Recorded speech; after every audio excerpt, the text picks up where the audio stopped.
उद्धव ठाकरेंनी नारायण राणेंना मारून टाकण्याची सुपारी दिली असा गंभीर आरोप भाजपचे आमदार आणि नारायण राणेंचे पुत्र नितेश राणेंनी केलेला आहे। राज ठाकरेंच्या जीवालाही धोका निर्माण करण्याचा प्रयत्न केल्याचा आरोप नितेश राणे यांनी केला आहे। आता तो संशय वर्षानुवर्षाचा आहे, पण जो राणे साहेबांनी जेव्हा शिवसेना सोडली तेव्हा ह्याच उद्धव ठाकरेंनी त्यांना मारून टाकण्याच्या सुपाऱ्या दिलेल्या। राजसाहेबांना पण असंख्य वेळी त्यांच्या जीवाला धोका निर्माण करण्याचा प्रयत्न उद्धव ठाकरेच्याच माध्यमातून झालेलं। तर कधी ना कधीतरी सत्य बाहेर आलं पाहिजे ना।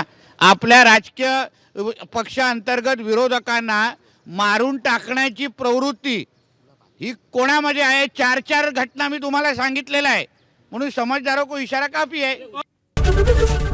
एबीपी माझा, उघडा डोळे बघा नीट।